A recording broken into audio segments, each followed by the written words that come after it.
अम्मी का और अब्बू का इंतकाल हो गया और घर बेच दिया भाई ने, तो बस मैं यहाँ आ गई। मेरी भाभी नहीं रखती थी, कहती है मनूस है ये तो हम अपने भाइयों को भी मारेगी। मैं इस दायरे में ना आती तो मेरी डेथ होती। मैं जिस हालत में आई थी ना, आप देख नहीं सकती। आप अपने मुँह से अपनी इस जगह की तारीफ़ नहीं करते। हम कहते हैं कि ये हमारा नहीं, हमारी इन माओं का घर है और हम इनके साथ यहाँ पर रहते हैं।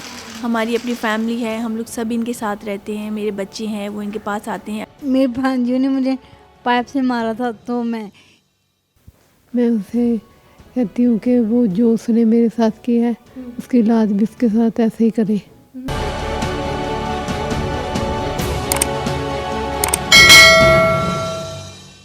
अस्सलाम वालेकुम नाज़रीन, और साफ़ डिजिटल के साथ मैं हूँ आमना मजीद। और आज हम मौजूद हैं बिनते फ़ातिमा ओल्ड एज होम में, जो ख़ास ख़वातीन के लिए मुख्तस है। यहाँ पे वो माएँ हैं जो जन्नत की ज़मानत हैं, वो माएँ जिन्होंने अपनी सारी ज़िंदगी अपनी औलाद के लिए वक्फ़ कर दी, उनकी ख्वाहिशात के लिए। मगर जब वक्त उनका आया तो उनकी औलाद ने उनको घर से बेघर कर दिया। वो यहाँ पे किस तरह रह रही हैं, उनकी ज़िंदगी के अच्छे और हसीन वाक़यात हम उनसे सुनेंगे, ये तमाम बातें करेंगे। आइए चलते हैं। कैसी हैं आप? ठीक ठाक हो। यहाँ पे कब से हैं? 2 साल हो गए। तो यहाँ पे क्यों आई हैं? बस ऐसे आ गई, भेड़ लेके आई। हाँ, भाई नहीं रखता। तो आप जाती भी हैं? आपको कोई मतलब थोड़े दिनों के लिए कोई लेके जाता है, बहन या भाई, या कोई नहीं लेने? कोई भी नहीं लेके जाता है। मैं जैसे आई हूँ इस तरह से बस बैठी हूँ। कैसा वक्त गुजरता है यहाँ पे आपको? हाँ, कैसा गुजरता है यहाँ पे आपका वक्त? बस अच्छा लगता है। घर याद आता है? नहीं, अम्मी का और अब्बू का इंतकाल हो गया और घर बेच दिया भाई ने, तो बस मैं यहाँ आ गई। भाई नहीं देखना जाता, बहन फिर भी आ जाती है, देख लेती है, और भाई नहीं आता ना। कुछ कहना नहीं चाहेंगे अपने भाई को? मैं वो बोलती भी नहीं हूँ, क्या बोलूँ। वो रखता नहीं है, कुछ नहीं करता, तो मैं क्या बोलूँ उसको। क्या आराम से बैठी हूँ, पढ़ती रहती हूँ सारा दिन, बस यही तस्बीह होती है, पढ़ती रहती हूँ। बुशरा, बताइएगा, जिस तरह आपने बताया कि आपकी मदर इन लॉ ने इस बिनते फ़ातिमा की बुनियाद रखी थी, ये कब से शुरू हुआ और अप्रॉक्सीमेटली यहाँ पे कितनी ख़वातीन मौजूद हैं? बिनते फ़ातिमा की जो बुनियाद है वो मेरी मदर इन लॉ ने रखी थी और वो कराची में है। और वहाँ कराची में तकरीबन हमारे पास 60 ख़वातीन हैं। इसी तरह उन्होंने बिल्कुल घर जैसा माहौल दिया उन्हें, क्योंकि जो बुनियाद थी वो सबसे पहले जो उनके पड़ोस में फ़ातिमा नामी ख़ातून रहती थी, जहाँ से ये सारा सिलसिला शुरू हुआ, ये खिदमत का मामला शुरू हुआ, वो फ़ातिमा थी, जिनकी वजह से जो है ना आज शायद हम इतनी सारी माओं की खिदमत कर रहे हैं, अपनी बहनों की खिदमत कर रहे हैं, ये उन्हीं की वजह से है। वो जो है जो मेरी जो बिल्कुल बानी है बिनते फ़ातिमा की, उनके पड़ोस में फ़ातिमा नामी ख़ातून रहा करती थी। तो उनकी डेथ के बाद ये है कि उनके ज़िंदा होते हुए ये सिलसिला शुरू हो गया था कि तकरीबन 5 से 6 ख़वातीन थी जब हमने ये सारा सिलसिला सेटअप बनाया था। उन्होंने अपनी बिल्कुल ज़िंदगी में ये देखा था कि मेरे नाम से ये इदारा जो है ना रजिस्टर्ड हुआ है और ये ख़वातीन भी हैं, इसी तरह बेसहारा हैं, लावारिस हैं बेचारी, तो उनकी जो है ना फ़रज़ाना खिदमत कर रही है।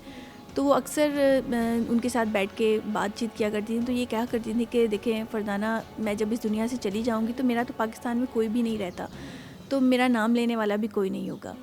तो वो शायद उन्होंने अपने जहन में इस चीज़ को बिठा लिया था कि जब भी मैं कभी कोई किरदारा बनाऊंगी, इसको एक नाम देंगे, पहचान देंगे, तो मैं बिल्कुल फ़ातिमा के नाम से बनाऊंगी ये, ताकि बिल्कुल। और आज वो फ़ातिमा इस दुनिया में तो मौजूद नहीं है, लेकिन हम लोगों के दिलों में और हमारे जहन में बिल्कुल वो मौजूद है।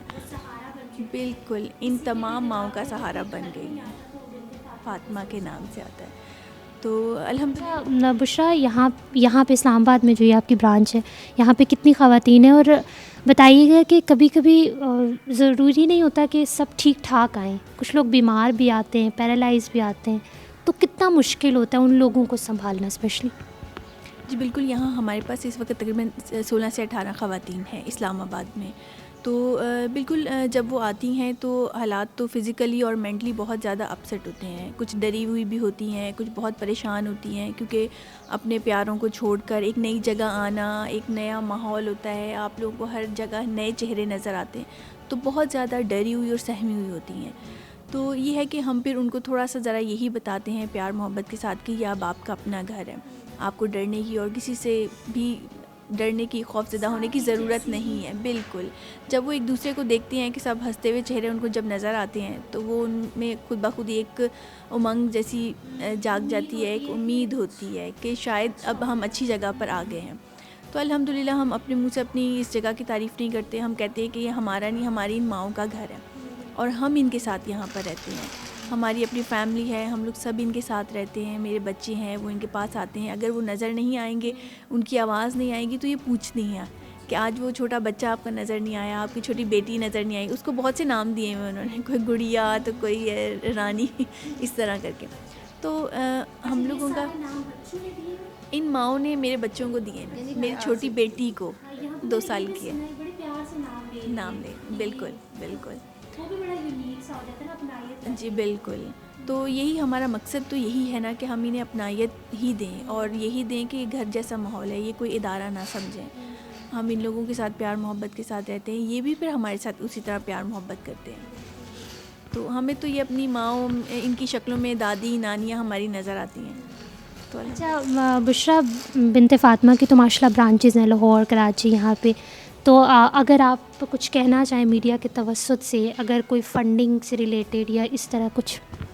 बिल्कुल, जहाँ जहाँ हमारी ये आवाज़ जाती है बिनते फ़ातिमा की तरफ से, तो हमारा यही कहना है कि हमारी मदद की जाए, हमारी क्या इन माँओं की खिदमत की जाए। जी, हम लोग तो जो खिदमत कर रहे हैं वो तो हमारा भरोसा बिल्कुल अल्लाह ताला की ज़ात पर है, उसके बाद इन लोगों पर है। तो जिनको जहाँ भी बिनते फ़ातिमा का पता लगे वो ज़रूर यहाँ पर आएँ, सबसे पहले विज़िट करें, आके देखें कि किस तरह का काम हो रहा है। उसके बाद वो जिस तरह से हमारी सपोर्ट करना चाहें वो बिल्कुल कर सकते हैं यहाँ पर आके। अच्छा, एक लास्ट में कि इनके बच्चों से, इनके बच्चे जो हैं उनको अगर आप कोई मैसेज देना चाहें, क्योंकि आप इनके साथ रहती हैं, तो अगर आप उनको कहें कि एटलीस्ट वो इन्हें लेके नहीं जा सकते लेकिन मिलने तो आ सकते हैं, इनके साथ उस वक्त एक हफ़्ते में, महीने में कुछ इस तरह मिलने आए ताकि इन्हें भी थोड़ा सहारा हो, क्योंकि जितना भी अच्छा माहौल होगा वो अपने अपनों को तो ज़रूर याद करती हैं। बिल्कुल, हम लोग भी एक बिल्कुल फैमिली की तरह, मेरे बच्चे भी, हम लोग सब यहाँ आके इनके साथ टाइम गुजारते हैं, इनकी हर एक चीज़ को पूरा करते हैं। लेकिन जो प्यार और मोहब्बत ज़ाहिर है उन्हें अपने बच्चों को देखकर होगा, वो हम लोग लाख चाहे इनके साथ खिदमत करें, लेकिन वो चीज़ तो खुशी तो नहीं होगी। तो ये है कि बस इन्हें चाहिए बच्चों को कि वो यहाँ कर आया करें, मिला करें, थोड़ा सा टाइम दें, क्योंकि ज़िंदगी का ये वो टाइम है कि इनके पास ज़्यादा टाइम नहीं है। तो जो भी थोड़ा बहुत टाइम है इन लोगों के साथ आके गुजारें, महीने में एक दफ़ा आ जाएँ, 15 दिन बाद आएँ, लेकिन आएँ ज़रूर। पता ज़रूर रखें कि वो इंसान आपकी जो खून का रिश्ता है जिससे, जो आपका एक जिस्म का हिस्सा है, वो ज़िंदा है कि नहीं। नाज़रीन, माँ वो हस्ती होती है जो जिसको कहा जाता है कि उसके कदमों के नीचे जन्नत है, और ये फैक्ट है। अगर हम उनकी खिदमत नहीं करेंगे, उनसे प्यार नहीं करेंगे, तो आप क्या अल्लाह ताला से उम्मीद रखते हैं कि वो आपको आपकी जो है वो आपको जन्नत देंगे या नहीं देंगे। अपनी माँओं की खिदमत करें, और एटलीस्ट महीने में नहीं तो साल में चलें 2-3 दफ़ा तो इनसे मिलने ज़रूर आया करें, क्योंकि ये आप लोगों को देख रही होती हैं। इन्हें यहाँ पे जितना भी प्यार मिले, ये आपकी राह को तकती रहती हैं, और इन्हें उम्मीद होती है कि कहीं इनके चाहने वाले, कहीं इनके जो अपने हैं वो आएंगे और इनके साथ बैठेंगे, इनके साथ थोड़ी बातें करेंगे। आइए बात करते हैं आसफ़ा हारून से। अस्सलाम वालेकुम। अस्सलाम। कैसी हैं आप? अल्लाह का शुक्र है। आप कब से हैं यहाँ पे? मैं तकरीबन दूसरा साल शुरू है। तो कैसे है यहाँ का माहौल? बहुत अच्छा, घर से भी ज़्यादा अच्छा। घर से कैसे अच्छा? घर से ज़्यादा अच्छा, क्योंकि मेरे माँ बाप की डेथ हो गई है, और मेरे मियाँ ने, मेरी जब शादी हुई थी, मेरे मियाँ की पहली बीवी जो थी उनकी डेथ हो गई, उनके बच्चे 3 थे, वो उनकी डेथ हो गई, फिर उनके वजह से पहली बीवी को कैंसर हो गया, उनकी डेथ हो गई। फिर रिश्ता आया, मेरे भाइयों ने कहा चलो, बड़ी एज के थे तो कर दिया। तो फिर उसके बाद बच्चे नहीं हुए, ये थोड़े से, मेरे हस्बैंड ससुराल वाले बहुत अच्छे थे, लेकिन वो बच्चों का थोड़ा सा इशू था कि बच्चे नहीं हो रहे, तो इस वजह से भाई लोगों ने भी कहा कि ये हमारा, इसमें इसका कसूर तो नहीं है ना, लेकिन वो इस वजह से मुझे डाइवोर्स दी कि बच्चे नहीं, हमने दूसरी शादी करनी है। जी, डाइवोर्स दी, फिर उसके बाद उनकी डेथ हो। तो फिर आप उसके बाद यहाँ पे आ गई? फिर मैं भाइयों के पास, अच्छा, भाइयों के पास गई थी, तो फिर यहाँ पे किस तरह पहुँची? फिर मैं बाजी का गाड़ी, मेरी भाभी नहीं रखती थी, कहती है मनूस है ये तो हम अपने भाइयों को भी मारेगी। फिर मैं बाजी के घर आ गई। मेरी बाजी बेवा है, तो उनकी बेटी को भी डिवोर्स हुई है, तो बाजी बेवे हैं, तो कोई फाइनेंशियल प्रॉब्लम थी उन्हें थोड़ी सी, तो या तो वो मेरी दुआई पूरी कर सकती थी या अपने बच्चों की, घर का चाहिए। उनके ससुराल वाले बहुत, पुपियाँ वाले बहुत वो थे ना, अच्छे घरानों के, पढ़ी लिखी फैमिली, एजुकेटेड, हम भी एजुकेटेड पढ़ी लिखी फैमिली से। तो बाजी बहुत मजबूर थी। वो कहती है घर इनकी पुप्पो ने लेके दिया ना, तो गाड़ी भी पुप्पो ने तो कहती हैं कि तुम्हारी जो बहन है अपने भाइयों के पास क्यों नहीं रहती। तो बाजी ने कहा वो मुझे मजबूरी है इसलिए मैंने रखा। ज़ाहिर है फिर मैंने उनकी पुप्पियों का त्रास था, फिर मैं वहाँ से बाजी को कहा मुझे कोई किसी इदारे में छोड़ा। फिर बाजी ने मरी, एक इदारा हमने देखा, वो उधर काम करवाते थे, तब मेरी ऐसी हालत नहीं थी। अब तो मैं आपको काफ़ी ठीक नजर आ, बाजी बुशान की वजह से मुझे ज़िंदगी दिया अल्लाह, इनके बच्चों को तरक्की दे, इनके मियाँ को, इनके बच्चों को नेक बनाए, इनकी वजह से आज मैं हूँ। लेकिन मैं इस इदारे में ना आती तो मेरी डेथ हो जाती। मैं जिस हालत में आई थी ना, आप देख नहीं सकती आप कि मैं किस हालत में आई थी। फिर मैंने आहिस्ता शुरू में मेरा दिल नहीं किया, बड़ा तंग किया मैंने बुशा बाजी को। तो मैंने कहा, मेरी बाजी का नया मोल था ना घर का, तो थोड़े साल 1.5 साल बाद में आहिस्ता ये लोग सारे नमाज़ पढ़ते थे, मैं नहीं पढ़ती थी। मैंने देखा ये सब नमाज़ पढ़ते तो मैं पढ़ती हूँ तो कितने बुरा लगता है। फिर नमाज हुई, आहिस्ता बुशा बाजी ने मुझे प्यार से समझाया, मैं सही होगी। मैं यहाँ आके बहुत खुश हूँ, यहाँ मज़ा आता है? बहुत मज़ा आता है। यहाँ दोस्तें बन गया, बाजी भी दोस्तों की तरह है। कौन है आपकी बेस्ट फ्रेंड यहाँ पे? मेरी सारी बेस्ट फ्रेंड है। साबरा तो नहीं आई है, और सना भी नहीं आई है, वो भी बन गया है। सुनहरा हो गई बेस्ट फ्रेंड्स आपकी? नीलम वो चली गई। वो चली गई है। तो आप कोई बुशरा बाजी को मैसेज देना चाहेंगे? बुशा बाजी अगर आज आप ना होती तो मैं इस हालत में ना होती, मैं डेथ हो चुकी होती जिस हालत में मैं आई थी। इसलिए मैं बुशा बाजी को थैंक्स बोलती हूँ। अल्लाह इनके बच्चों को ज़िंदगी दे, कारोबार दे, नेक बनाए। मेरी भांजियों ने मुझे पाइप से मारा था, तो मैं इस वजह से यहाँ पे आई थी। अच्छा, तो मेरा भाई पिछली दफा लेने के लिए भी आया था, तो मैं नहीं गई थी। क्यों नहीं गई आप? वैसे नहीं गई। आप शादीशुदा हैं? नहीं अच्छा, शादीशुदा नहीं है। तो आपके अम्मी अबू हैं? नहीं, भाई हैं? भाई है मेरा, एक ही भाई है। हाँ जी। तो यहाँ पे किस तरह आई हैं? मैं अपने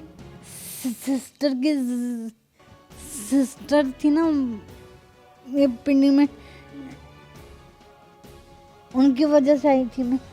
अस्सलाम वालेकुम। वालेकुम सलाम। कैसी हैं आप? ठीक हूँ। यहाँ पे कब से हैं? साल में। शादीशुदा? हाँ जी, कितने बच्चे? एक बेटा। तो आप यहाँ पे क्यों आई हैं?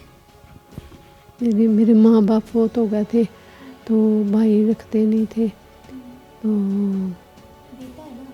हाँ जी बेटा है। मियाँ? शादी करा ली, मेरा मियाँ फौत हो गया। तो आप अपने बेटे के साथ क्यों नहीं रही? वो क्या कहता है?